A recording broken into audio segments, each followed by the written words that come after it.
আমাদের সমাজের ছোট থেকে ছোট, বড় থেকে বড়, একজন 7-8 বছরের শিশুকে আপনি যদি জিজ্ঞাসা করেন যে নামাজ কিভাবে পড়তে হয়, সে জানে না।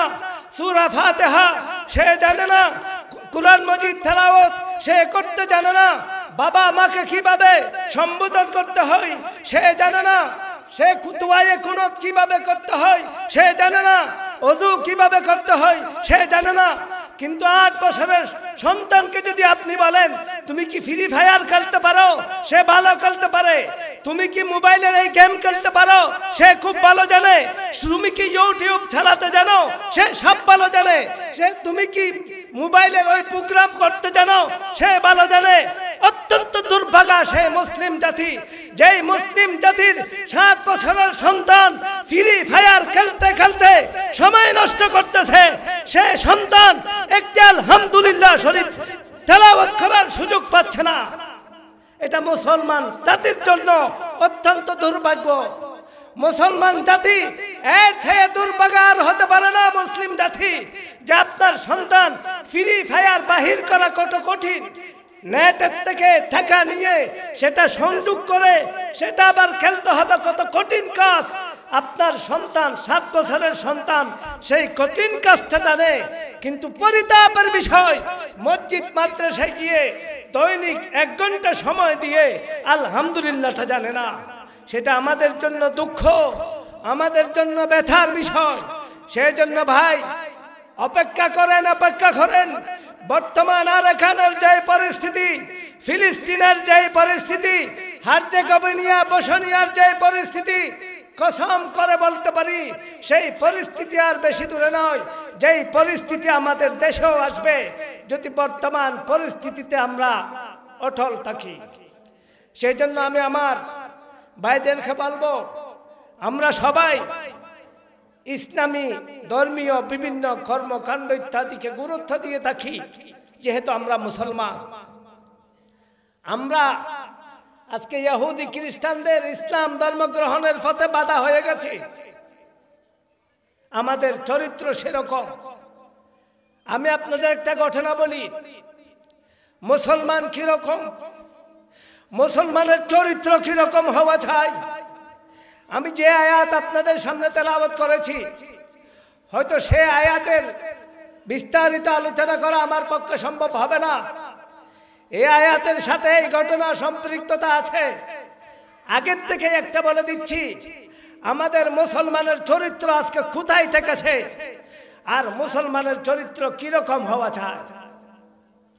হযরত আবু বকর সিদ্দিক রাদিয়াল্লাহু তাআলা, আপনারা নাম শুনেছেন, মুসলমানদের প্রথম খলিফা। ওনার অনেক পরিচিতি। ওনার একটি ঘটনা আপনাদের সামনে বলি। হযরত আবু বকর রাদিয়াল্লাহু তাআলা আনহুর শাসন আমলে একটা নিয়ম ছিল, যে সমস্ত অসহায় মানুষ বিভিন্ন সমস্যার সম্মুখীন হতেন, সেই সমস্ত মানুষরা মসজিদের দেয়ালে এসে নাম লিখে যেতেন, নাম লিখে ঠিকানা লিখে চলে যেতেন। তখন মুসলমান অন্যান্য সাহাবায়ে কিরাম এসে এক একজন অসহায় অভাবী মানুষদের পাশে নাম লিখে দিতেন, যে বলতেন ওনার সমস্যা আমি সলভ করব, ওনার সেই সমস্যা আমি সমাধান করব। সে কথা বলে বলে এক একজনের নাম লিখে দিতেন এক একজন অসহায় মানুষের পাশে। সুতরাং সাহাবায়ে কিরাম এক একজনকে নিয়ে যেতেন। একজন বৃদ্ধ মহিলা, খুব বৃদ্ধ ছিল, প্যারালাইসিস প্রায় সেই রকম, তিনি বৃদ্ধ ছিলেন। ওনার বাগের মধ্যে কেউ নাম লিখেননি। হযরত উমর রাদিয়াল্লাহু তাআলা আনহু এসে দেখলেন সমস্ত অভাবী, সমস্যার সম্মুখীন সমস্ত জনগণের পাশের মধ্যে নাম লিখা, সমাধান হয়ে গেছে। একজন মহিলার পাশে কোনো নাম নাই। হযরত উমর রাদিয়াল্লাহু তাআলা আনহু এসে সেখানে নাম লিখে দিলেন। সেই মহিলার সাথে যোগাযোগ করলেন, বললেন আপনার কি কি সমস্যা। মহিলা বললেন আমি প্যারালাইসিস রোগী, আমার সহযোগিতা করার কেউ নাই, সেই জন্য আমি হযরত আবু বকরের পাশে গিয়ে নাম লিখে দিয়েছিলাম। আপনি উমর হয়তো আমার কাজে আসছেন, ঠিক আছে, আমার সমস্যা সমাধান করে দিবেন। প্রথম সমস্যা, ওনার বাড়ির মধ্যে পানি ইত্যাদি নাই, ওনার ব্যবহারের পানির ব্যবস্থা করতে হবে। হযরত উমর বলেন ঠিক আছে আমি করব। হযরত উমর রাদিয়াল্লাহু তাআলা আনহু ফজরের নামাজের পরে বাড়িতে গিয়ে দেখলেন মহিলার সাথে যোগাযোগ করলেন। মহিলা বললেন উমর আপনার প্রয়োজন নেই, আজকে আমার কাজ যে পানি আনার প্রয়োজনটা সেরে গেছে, আজকে প্রয়োজন হবে না, হয়তো কালকে। উমর চলে গেলেন। তারপরের দিন তিনি আবার গেলেন, দেখলেন সেই মহিলা আবার বললেন উমর আজকেও তোমার প্রয়োজন নেই, কাজ সেরে গেছে।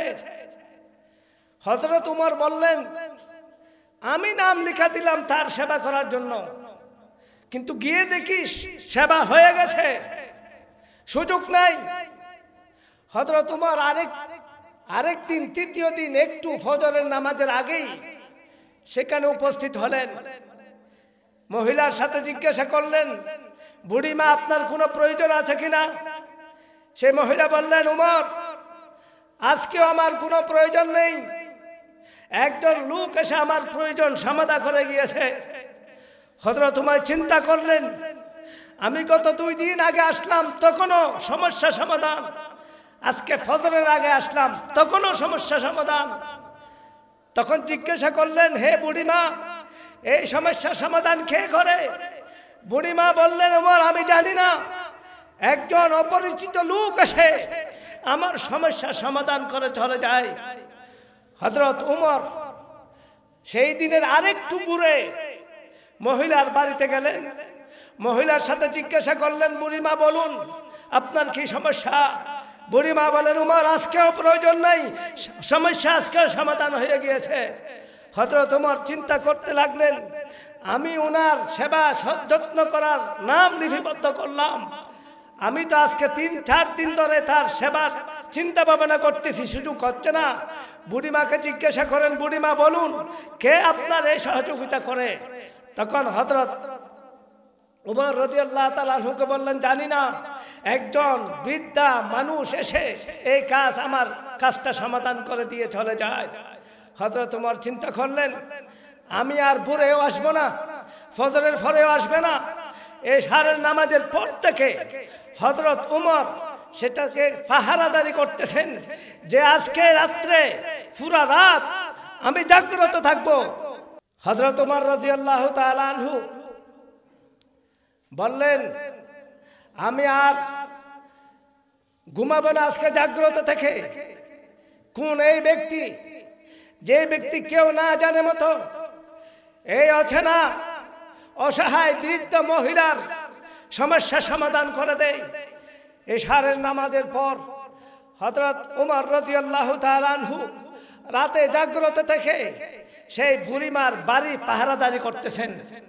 করতে করতে যখন গভীর রাত যখন হয় দেখতে পাচ্ছে একজন বৃদ্ধ মানুষ রাতের অন্ধকারে সেই বাড়িতে এসে বুড়িমার দরজা টুকা দিলেন।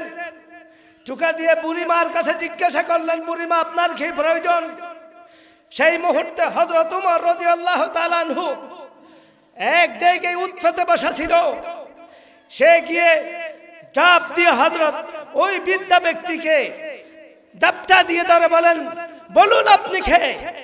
এই বৃদ্ধ মহিলার সেবা করার দায়িত্বটা আমি নিয়েছিলাম, আমি আজকে দীর্ঘ 5 দিন ধরে ওনার সেবা করার চেষ্টা করতেছি, সুযোগ হচ্ছে না, বলুন আপনি কে?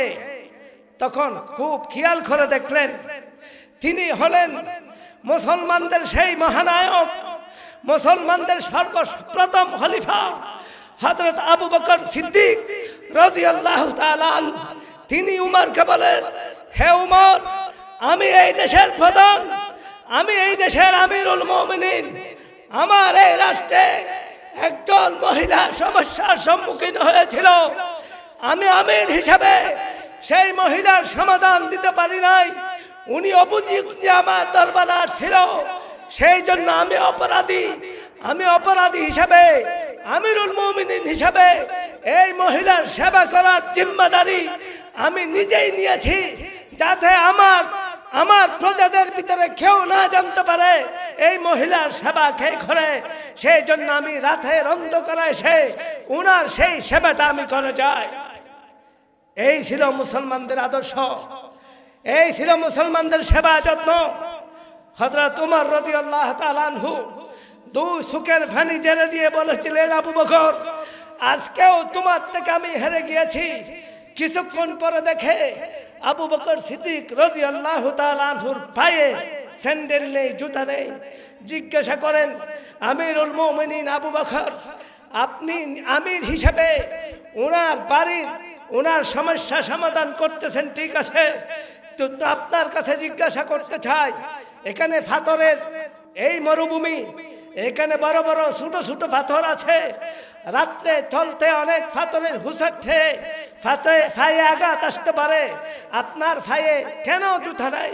হযরত আবু বকর সিদ্দিক রাদিয়াল্লাহু তাআলা আনহু সেদিন উমরকে বলেছিলেন, সেটা সারা দুনিয়ার মুসলমান নয়, শুধু আজকে যারা রাজনীতি করেন, আজকে যারা জনগণের নাম দিয়ে রাজনীতি করে, এই দেশের জনগণকে সুশেখান, এই দেশের জনগণের সম্পদকে নিজের জন্য অন্য দেশে পাচার করে দেন, জনগণের কথা বলতে বলতে মুখের মধ্যে ফেনা উড়ান, এই সমস্ত রাজনৈতিক ব্যক্তিদেরকে চোখে আঙ্গুল দিয়ে দেখিয়ে দিতে চাই আমাদের ইসলামে কি রকম রাজনীতি শিক্ষা দিয়েছেন, আমাদের ইসলাম কি সুন্দর নেতৃত্ব শিক্ষা দিয়েছেন।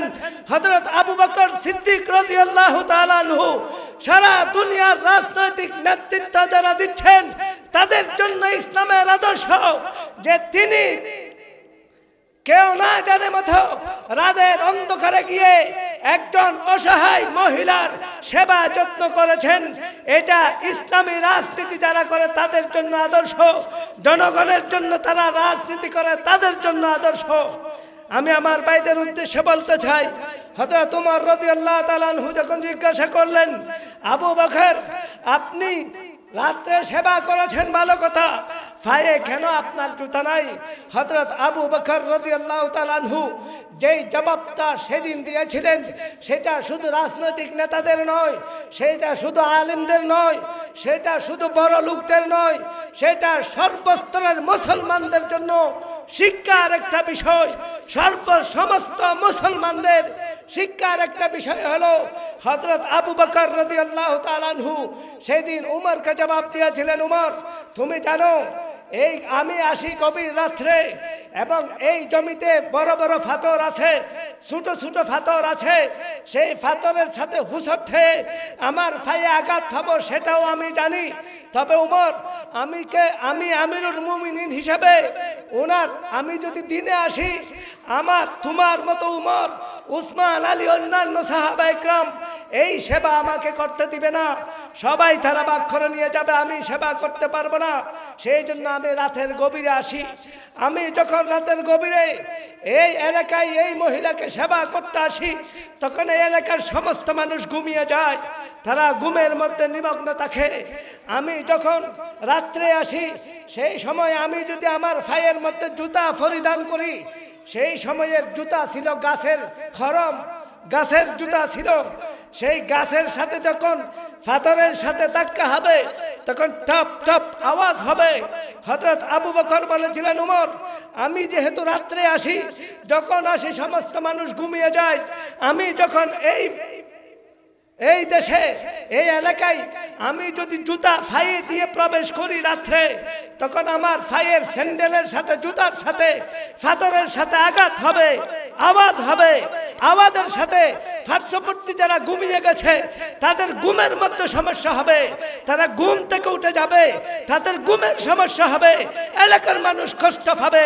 সেই জন্য উমর, আমি আমার পায়ে ব্যথা হলেও, আমি পাথরের আঘাত ফেলেও আমার পা রক্তাক্ত হলেও আমি আমার প্রজাদেরকে কষ্ট দিতে চাই না। ঘুমে তারা ব্যথা পাবে সেটা আমি সহ্য করতে পারবো না। সেই জন্য ওমর আমি জুতা বিহীন পা দিয়ে এই মহিলাকে রাতের গভীরে সেবা করতে আসি। এটাই ছিল মুসলমানদের ইতিহাস, এটাই ছিল মুসলমানদের শিক্ষা। আজ বর্তমান সমাজে পার্শ্ববর্তী মুসলমান কি কষ্ট পাচ্ছে সেটার কোনো হদিস আছে? রাগ করবেন না। আমাদের বর্তমান সমাজে বিবাহ হয়, অনুষ্ঠান হয়, বিভিন্ন রকমের প্রোগ্রাম হয়। আপনি আপনার বিবাহে গান বাজাবেন, বিভিন্ন রকমের এইরকম সাউন্ড বক্স আয়োজন করবেন, মাইক দিয়ে বিভিন্ন আওয়াজ করবেন। আপনার যদি বুঝ না থাকে তাহলে আপনি জাহান্নামে চলে যান, প্রতিবেশী করার কিছু নাই। কিন্তু আপনি এইভাবে মাইকের আওয়াজ দিয়ে পার্শ্ববর্তী মানুষের ঘুম নষ্ট করতেছেন, পার্শ্ববর্তী মানুষকে ঘুমাতে দিচ্ছেন না। কত শত মানুষকে আপনি আঘাত করতেছেন। আপনি কি মনে করতেছেন শুধু গান বাজনা করতেছেন, খুশি করতেছেন, এটাতেই আপনার শেষ? আল্লাহর কসম করে বলি, এই গানের কারণে চতুর্পাশে যত বাড়ির মধ্যে আঘাত হচ্ছে, কাল কিয়ামতের ময়দানে খোদার কসম কুরআন মজিদ হাত দিয়ে বলি, আপনি বাড়িতে বাচ্চার জন্য বিবাহের অনুষ্ঠান করেছেন, আপনি সুন্নত করাচ্ছেন, অনুষ্ঠান করেছেন, গান বাদ্য বাজনা করতেছেন, পার্শ্ববর্তী বাড়ির মধ্যে যে অশান্তি, মাথা ব্যথা করতেছে, ঘুমাইতে পারতেছে না, সমস্যা হচ্ছে, তার অসুবিধা হচ্ছে, একদিন নয়, সপ্তাহে সপ্তাহ, 10 দিন 20 দিন এইভাবে যে এটাকে করতেছেন, এই এলাকার মানুষ কাল কিয়ামতের ময়দানে আল্লাহর দরবারে যদি জবাব নালিশ দায়ের করে, আল্লাহর কসম আপনি সেই জবাব দিতে পারবেন না। আপনি যতক্ষণ আপনি যত মানুষকে কষ্ট দিয়েছেন তাদের কাছে কাছে গিয়ে, বাবা আমি বুঝি নাই সেই জন্য ডিস বাজিয়েছি, আমি অনুষ্ঠান করেছি, আপনার কষ্ট হয়েছে, আমাকে মাফ করে দিবেন, এইভাবে প্রত্যেকটি মুসলমানের, সেটা মুসলমান হোক সেটা কাফের হোক, আপনার প্রতিবেশী, সেটা কাফের হলেও আপনার প্রতিবেশী, তাকেও যদি আপনি এইভাবে অন্যায় করেছেন, তাকে নষ্ট করেছেন, তার ঘুমে আঘাত এনেছেন, আল্লাহর কসম আপনি যতই হাজি হন না কেন, আপনি যতই গাজী হন না কেন, আপনি যতই আল্লাহর রাস্তায় দান করুন না কেন, অন্যের হক চুরি করে, মেরে দিয়ে, কষ্ট করে, অপরজনকে ডাকাতি করে, অপরজনের হকের উপর আঘাত করা যেই রকম অপরাধ, ঠিক সেই রকম নিজের বাড়িতে অনুষ্ঠান করতে গিয়ে পার্শ্ববর্তী মুসলমান অন্যান্য ভাইদেরকে সেই সমস্যায় ফেলা ঠিক সমান অপরাধ। আরেকজনের সম্পদ নষ্ট করলে সেটা যতক্ষণ ক্ষমা চাইবেন না ততক্ষণ যেরকম মাফ হবে না, ঠিক সেরকম আপনি পার্শ্ববর্তী মানুষকে যে আপনার আচরণের কারণে কষ্ট দিয়েছেন, যতক্ষণ প্রত্যেকজনের কাছ থেকে আপনি ক্ষমা চাইবেন না ততক্ষণ আপনি আল্লাহর দরবারে ক্ষমা পাবেন না। আমি কথা বুঝাইতে পেরেছি? সেই জন্য গান ভালো করে বাজান। তবে আমার হক নষ্ট করার অধিকার আপনাকে কে দিয়েছে? কি আল্লাহ দিয়েছে? কি নবী দিয়েছে? কি সরকার দিয়েছে? কোন নেতা দিয়েছে? না মেম্বার দিয়েছে, না চেয়ারম্যান দিয়েছে?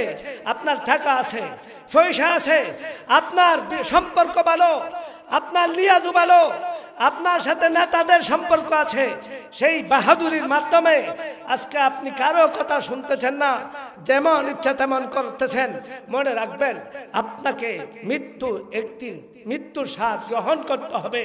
সেদিন হরাই গন্ডাই বুঝতে পারবেন কাকে কি পরিমাণ আপনি কষ্ট দিয়েছিলেন। ইসলামের ভিতরে 5টি জিনিস আছে। 1 নম্বর আকীদা, যেটাকে বলা হয় বিশ্বাস।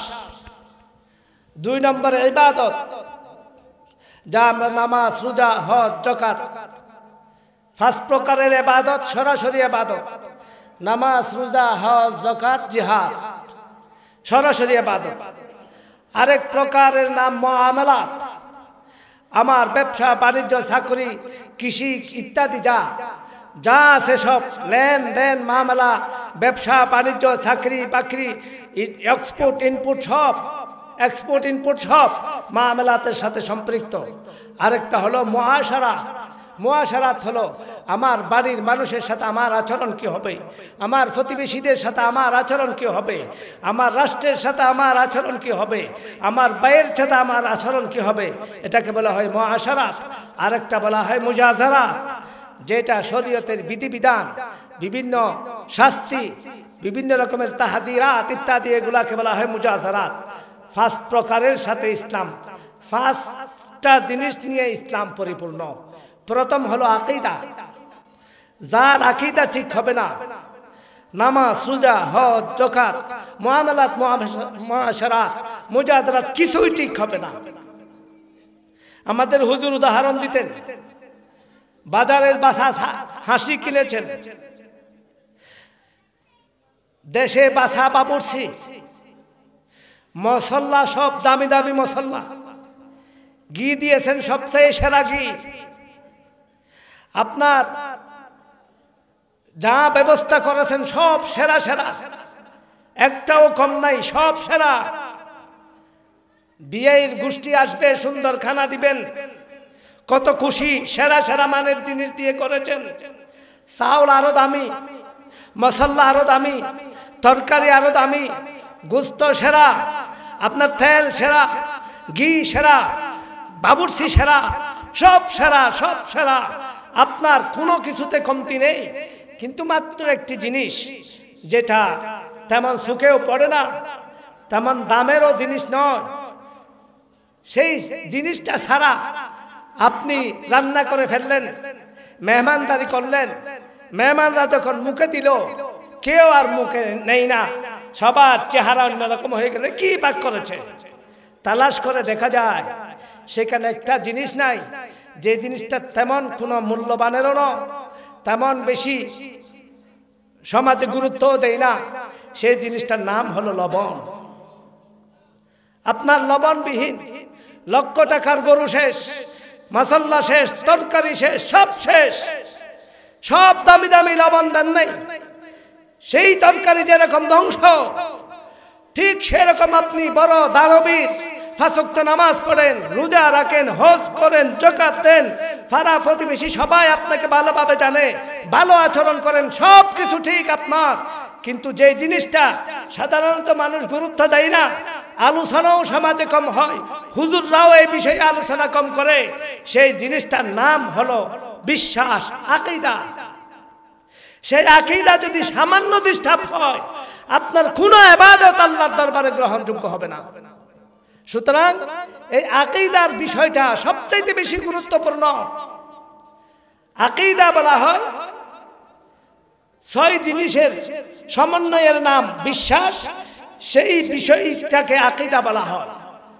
ঈমানের 6টি মূল স্তম্ভ, ইসলামের 5টি স্তম্ভ, ইসলামের 6টি স্তম্ভ। 1 নম্বরে আমরা যেটা মক্তবে আমাদের সুবিধার্থ উলামায়ে কেরাম ঈমানে মুজমাল নামে আমাদেরকে একত্রিত করে দিয়েছেন। আমানতু বিল্লাহ, আল্লাহর প্রতি বিশ্বাস। আল্লাহর প্রতি কি রকম বিশ্বাস? এখানেই কথা, আল্লাহ একজন আছে, এটার নাম বিশ্বাস। আল্লাহর প্রতি বিশ্বাস মানে আল্লাহ একজন আছে সেটা। আল্লাহ আমাকে সৃষ্টি করেছেন, রিজিক আল্লাহ দেয়, এটার নাম আল্লাহু আকবার। এই জাতীয় কিছু অত্যন্ত গুরুত্বপূর্ণ বিষয় আছে। আমাকে রিজিক আল্লাহ দেয়, আমাকে সৃষ্টি করেছে আল্লাহ, যে আসমান থেকে পানি দেয় আল্লাহ, খেতি দেয় আল্লাহ, সব কিছু করে আল্লাহ। এটা মক্কার কাফেররাও বিশ্বাস করত, এটা মক্কার কাফেররাও বিশ্বাস করতেন। কুরআন মাজিদে আছে, আপনি যদি তাদের কাছ থেকে জিজ্ঞাসা করেন তোমাদেরকে কে সৃষ্টি করেছেন, কাফেররা জবাব দিবে লা ইয়াকুলুনা আল্লাহ, আল্লাহ সৃষ্টি করেছে। আল্লাহর প্রতি বিশ্বাসের অর্থ কি? প্রথমে আল্লাহর প্রতি বিশ্বাসের অর্থ হলো আল্লাহর একত্ববাদকে বিশ্বাস করতে হবে। একত্ববাদ আবার 3 প্রকার: তাওহীদে রুবুবিয়্যত, তাওহীদে উলুহিয়্যত, তাওহীদে যাত ওয়াস সিফাত, আসমা ওয়াজ যাত ওয়াস সিফাত। তাওহীদের রুবুবিয়তের অর্থ কি? রব কাকে বলা হয়? তাফসীরের কিতাবে লেখা আছে। আমি আমার এলাকার মানুষের দরদি হইয়ে এই কথাগুলো বলতেছি ভাই। আমিও ঠান টুন দিয়ে ওয়াজ করতে পারতাম, কিন্তু এখান থেকে কিছু বোঝা মুশকিল। তা আমি আপনাদের জন্য বলতেছি, একত্ববাদ 3 প্রকার মনে রাখবেন। এগুলা মনে রাখা ফরজ আইন। এগুলা মনে না থাকার কারণে আজকে আমাদের হাজার হাজার মুসলমান গাজী সাহেব, ইমাম সাহেব, মুসল্লি শিরিকের সাথে ব্যস্ত। কুরআন মাজিদে স্পষ্ট আছে, ইন্নাল্লাহা লা ইয়াগফিরু আন ইউশরাকা বিহি ওয়া ইয়াগফিরু মা দুনা যালিকা লিমান ইয়াশা। আল্লাহ রাব্বুল আলামিন শিরিক গুনাহ কখনো মাফ করবে না। আপনি যতই নামাজি, হাজি, গাজী, যতই দানবীর হোক না কেন, আপনি যদি অন্তরে শিরিক আপনার থাকে, আপনার বিশ্বাসে, আমরা তো সমাজে বর্তমান শিরিক মনে করি, মূর্তিকে সিজদা দিয়াকে শিরিক মনে করি। শুধু আমরা তো বর্তমান সমাজে ও মূর্তি আমাকে কিছু দাও, মূর্তিকে এভাবে করা, সেটাকে শিরিক মনে করি। না না, দৈনন্দিন কাজে হাদিস শরীফে নবীজি ইরশাদ করেছেন, ইত্তাকুশ শিরকা ফাইন্নাশ শিরকা আখফা মিন দাবিবিন নামল। হে আমার সাহাবায়ে কিরাম, আমার উম্মতেরা, শিরিককে ভয় করো, শিরিককে ভয় করো। কারণ শিরিক এত বিশেষ স্পর্শকাতর একটি বিষয় যে মানুষের শরীরে যে একটি পিপিলিকা, একটি ফিফরা চলার সময় যেভাবে মানুষ বুঝতে পারে না আমার শরীরে একটা পিঁপড়া আছে, মানুষ বুঝতে পারে না আমার কাপড়ে একটা পিঁপড়া চলতেছে, পিঁপড়ার চলাচল যেভাবে মানুষ অনুভব করা যায় না, ঠিক সেই রকম শিরিক এত বেশি সূক্ষ্ম বিষয় যে সেটাকে সাধারণ মানুষ অনুভব করতে পারবে না। সেই জন্য শিরিক সম্পর্কে জানা থাকা অত্যন্ত জরুরি বিষয়। কারণ যার শিরিক থাকবে তার কোনো আমল আল্লাহর দরবারে গ্রহণযোগ্য হবে না। শিরিকের প্রথম নম্বর আমি বলেছিলাম আল্লাহর একত্ববাদের সাথে শিরিক করা। একত্ববাদ 3 প্রকার। তাওহীদে রুবুবিয়ত। রব কাকে বলা হয়? রব বলা হয় যেই সত্তা যা সৃষ্টি করেছেন, যেই উদ্দেশ্যে সৃষ্টি করেছেন, সমস্ত সৃষ্টির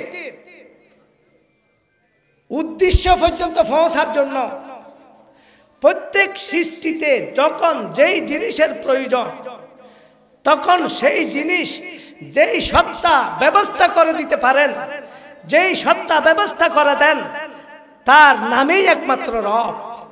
তিনি হলেন একমাত্র আল্লাহ। সুতরাং আমার খালিক, আমার মালিক, আমার রাজিক, আমার বিধানদাতা, আজকে আমরা আমার উপর রাগ করবেন না। যিনি রব, দুনিয়ার মানুষ চলার জন্য সংবিধানের প্রয়োজন আছে কিনা? কথা বলেন। রাষ্ট্র কিভাবে চলবে, সমাজ কিভাবে চলবে, সংবিধানের প্রয়োজন আছে কিনা? সংবিধানের প্রয়োজন আছে। সংবিধানের প্রয়োজন আছে যদি আমরা বিশ্বাস করি। মানুষের জীবনে যদি সংবিধান প্রয়োজন হয়, সেই সংবিধান যদি আমার আল্লাহ দিতে না পারে, যে আল্লাহ সংবিধান দিতে পারে না, সে আল্লাহ হতে পারে না, সে রব হতে পারে না। রব হওয়ার জন্য যেহেতু মানব জাতির জন্য সংবিধান প্রয়োজন, সুতরাং রব হওয়ার জন্য সংবিধানও দিতে হবে। সংবিধান একমাত্র আল্লাহ। দুনিয়ার কোন সমাজ যদি মনে করে আমরা সংবিধান রচনা করব, দুনিয়ার কোন আমরা যারা এমপি ইত্যাদিতে ভোট দিই পার্লামেন্টে, আমরা প্রত্যেকে মনে করি সংবিধান রচনা করার জন্য আমরা উকে ক্ষমতা দিচ্ছি। আরে ভাই, মুসলমানের সংবিধান রচনা করতে হবে না। আলা আলাহুল মুলক ওয়ালাহুল মুলক, আলা আলাহুল হুকম ওয়ালাহুল মুলক। সমস্ত বিধান, সংবিধান একমাত্র আল্লাহ। আল্লাহ আমাদেরকে রাষ্ট্র কিভাবে পরিচালনা করতে হবে সংবিধান দিয়ে দিয়েছেন। কেউ যদি মনে করে আল্লাহর সংবিধান এখন চলবে না, মানুষের থেকেই সংবিধান তৈরি করতে হবে, কেউ যদি অন্তরে সেটা বিশ্বাস থাকে, সে তাওহীদ ফির রুবুবিয়তের মধ্যে শিরিক করেছেন, তার ঈমান থাকবে না। আমি কথা বুঝাইতে পারছি? অনেক সূক্ষ্ম বিষয়, অনেক সূক্ষ্ম বিষয়।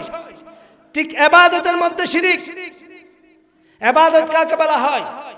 ইসমাইল শহীদ আলাইহি রাহমাত তিনি বলেছেন,